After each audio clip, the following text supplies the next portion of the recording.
Hello. So in this video, I'm going to go over how to use the master overview. I designed the master overview because I think right around now, or maybe even a little bit earlier, you might feel pretty overwhelmed. There's so many details and so many things that seem similar and yet a little bit different. So the master overview is intended to help clarify that and help give you a framework to work with. And then you can fill in that framework as part of your notes that you can take into, the test, the proctor test. So all right. Here's the overview, and you can download that. And let me show you how it's set up. The way I set it up is essentially yes, no, everything to do with yes, no traits or categorical traits is on the left-hand side of the page. Everything to do with numerical traits is on the right-hand side of the page. At the very tippy top, you've got a little bit of general info that's important. Then really at the top that you deal with mostly is confidence intervals and then hypothesis tests. And within confidence interval and hypothesis test, you have a breakdown of one sample or two like that. So let me show you again then. Here's your general information. Here's your confidence interval stuff. Here's your hypothesis test stuff. Everything that's yes, no here on the left-hand side. Everything that's numerical here on the right-hand side. Now, the way you use this is you ask yourself 3 questions that are here at the top. And these are, am I dealing with a yes, no, or a categorical trait, or a numerical trait? Is it a confidence interval hypothesis test, one sample, or 2? And that's what will direct you. If you ask yourself those 3 questions, you'll know what part of the page to go to. Let me make just a quick note here. At the very bottom of the page, you have an asterisk next to normal CDF and TCDF, and that asterisk takes you to the bottom of the page. It says, note if you have a not equal to in your alternative hypothesis, double normal CDF or TCDF before calling it your p-value. A lot of people miss that, and I just wanted to show you that was in there. All right, so let me kind of just talk just a teeny bit about the general info, and then we'll go through examples. Oh, I see. I went to a party. Can't get those off. Anyway, yes, no traits are measured with a percent. Right? When you write your sentence, it's the percent of a population with a trait. So the population parameter is P, sample estimate or statistic is P hat. Here on the right-hand side, when you're dealing with numerical traits, you measure it with an average. So when you write your sentence, it's the average trait of a population. The population parameter is mu, sample estimate or statistic is X bar or Y bar. All right? So let's go ahead and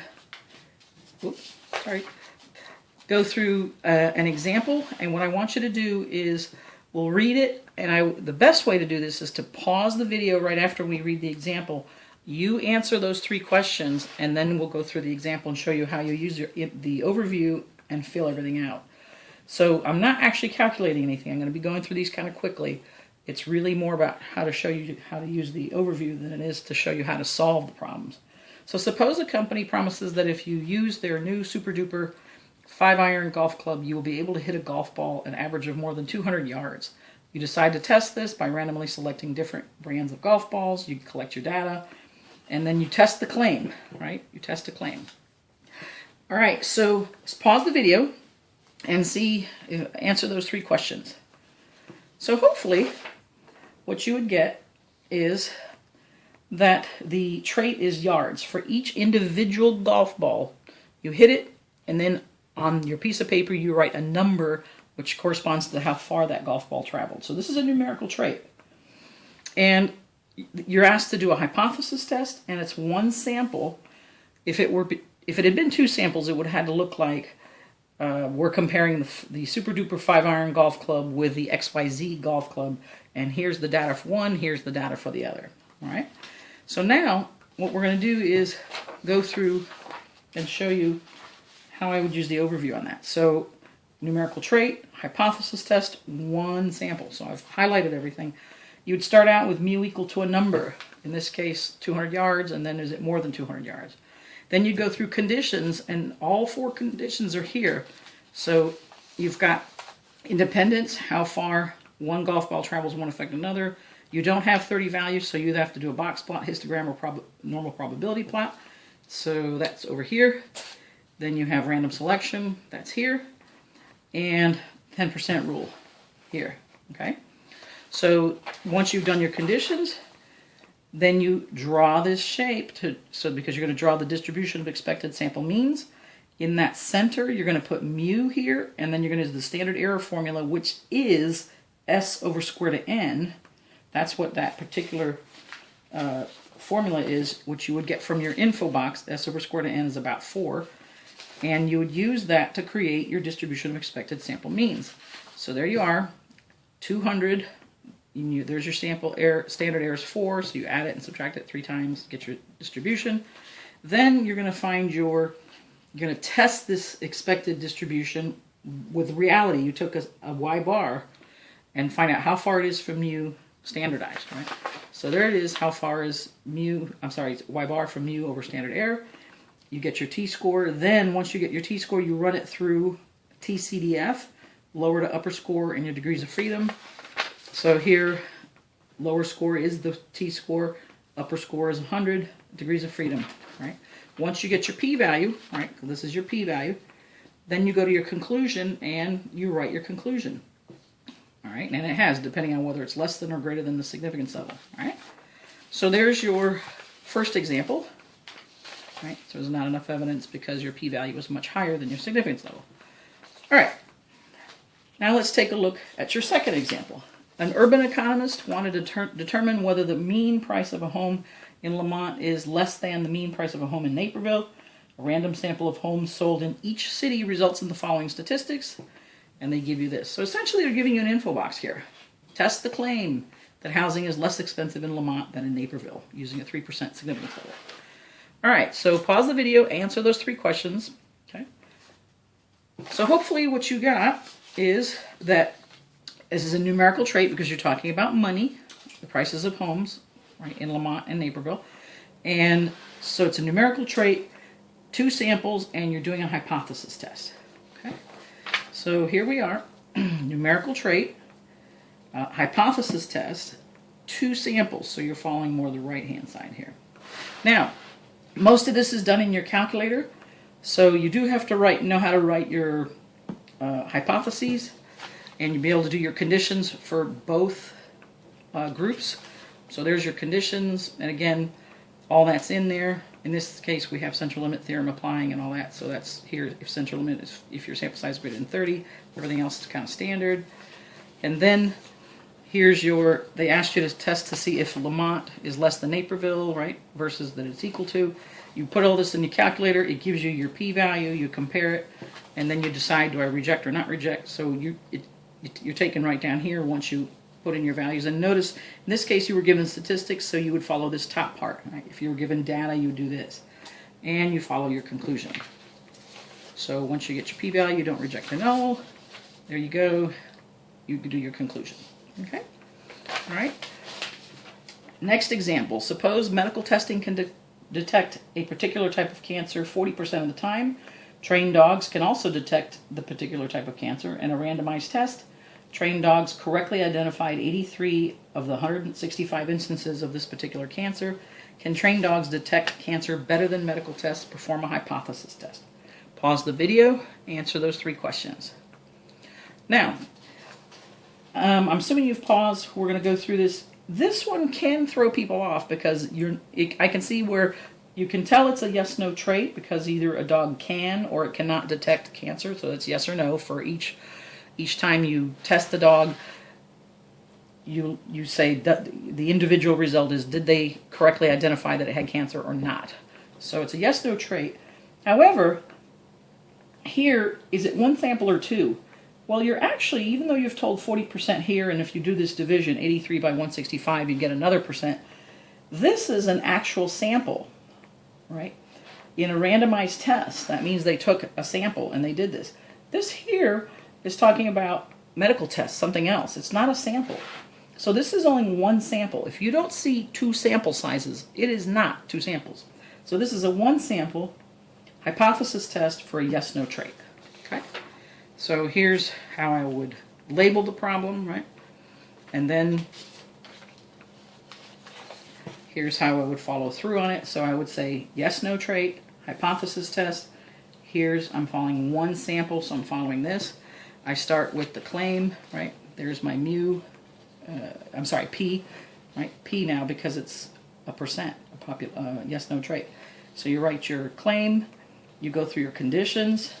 So again, you're testing independent, but notice now you're looking for 10 of each in the testing the sample size. Does it yield at least 10 yeses and 10 nos? So that's what you've got here, right? And then your 10% rule and randomized. Then you draw this shape. In the center is P, so P is 40%. And then you use your standard deviation, square root of P times 1 minus P over N. There it is. Right? And you create your distribution of expected sample proportions. And then you would test it with find a z-score for your specific sample. So your specific one sample was 83 out of 165. You see where it falls, shade, in this case shade to the right because it's greater than, right? And then, so you find your z-score and then run it through normal CDF. So find your z-score, run it through normal CDF, get your p-value, and then from your p-value you get your conclusion. All right, so there we are. You get your p-value and you write your conclusion. Okay, so that's your other example. Now, next example, researchers want to determine whether carpeted rooms contain more bacteria than uncarpeted rooms. To determine the amount of bacteria in a room, researchers pump air from a room over a petri dish at the rate of 1 cubic foot per minute for 11 carpeted rooms and 8 uncarpeted rooms. Colonies of bacteria are allowed to form in the 19 petri dishes. Here's the results. All right, so for carpeted rooms you get this many bacteria per cubic foot, and for uncarpeted rooms this many bacteria per cubic foot. Find a confidence interval for the difference in the average bacteria per cubic foot between carpeted and uncarpeted rooms. All right, so pause the video, answer those 3 questions. So hopefully what you see is you're measuring the number of bacteria per cubic foot, so it's a numerical trait. You've got 2 samples, very distinct, and they're data and they're less than 30, so you know central limit theorem is not going to apply. But in terms of the 3 questions, numerical trait, confidence interval, 2 sample. Okay?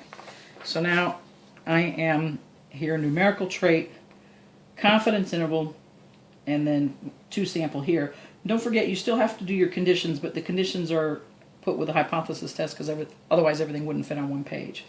So here's your conditions. You basically go through your conditions, and then find your confidence interval. So you're going to put everything inside your, if you have statistics, you just put them in your calculator, or if you have data, then you do here, data, fill in the list names and all that. So we did, and the calculator gave us this result, and then you interpret it, okay? All right, so next example, a national poll randomly selected people from 2 age ranges, younger and older, to determine if they were coffee drinkers. Each person was asked if they drank at least 1 cup of coffee per day. The sample yielded the following results. 360 out of the 1,022 younger adults said that they drank at least 1 cup of coffee per day, whereas 430 out of the 1,150 older adults said that they drink at least 1 cup of coffee per day. Find a 98% confidence interval for the difference in the proportion of older and younger coffee drinkers. All right, pause the video, answer the 3 questions. So hopefully you see that if you're asking a person from one of the groups, you ask them if they drink at least 1 cup of coffee per day. I don't know why that's so hard to say really fast. And then you write a yes or a no on your paper. So this is a yes-no trait. It's 2 samples because you've got younger and older, right? 2 populations, so you're going to have 2 samples. And here's how I really know. I look in the information and it says 360 out of 1,022, right? That's 1 sample. And here 430 out of 1150, that's the other sample. And I have 2 sample sizes given to me. That's how I know for sure this is a 2 sample confidence interval for a yes-no trait. Okay, so I would label it like this. Then I would use my overview, yes-no trait, confidence interval for 2 proportions, and don't forget I have to do conditions. So I would do my conditions, and then in here you realize you have this particular standard error formula, so it's this right here, and then I would use that, filling all that in, p hat 1 minus p hat 2, but I would do, let's say, older minus younger, plus or minus. I look up the Z multiplier, and I use degrees of freedom of infinity, right? That's how much detail's in here, so you know how to get this number. And then we already had this formula shown, and you put that in there. All right, and then you have to know how to interpret these. Right, so then you write your sentence. Okay. Next example. Are more parents checking up on their teens' online activities? A Pew survey in 2004 found that 33% of 868 randomly selected or sampled teens said that their parents checked to see what websites they visited. In 2006, the same question posed to 811 teens found that 41% reported such checks. Do these results provide evidence that more parents are checking? All right, so when they go to ask someone a question, they say either to the teen or parent, are you checking up on the websites that the teen is visiting? And so the researcher will write yes or no on their piece of paper. This is a yes-no trait. There are two populations, one population in 2004, another in 2006. How do I know for sure? I've got a sample size for 2004 and a sample size for 2006.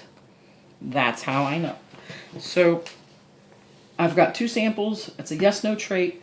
And now it doesn't specifically say find a confidence interval. It would have to if it were a confidence interval. So this is a hypothesis test. And generally you'll know when they say test the claim or is this evidence, does this suggest. But since it doesn't say confidence interval, it's a hypothesis test. Okay. All right, so then you'd label, right? And I would be looking at yes-no trait, hypothesis test, two samples. So I'm looking more toward the right-hand side of this part. Right, so I'd be writing out my hypotheses, checking conditions. Let's see that there's my hypotheses. Right, then I would check conditions, and that's all in here. All the 4 different ones that you check. Then I would use the pooled. I'd have to find p-hat pooled. Right, there we go. Then I'd find the standard error pooled. There it is.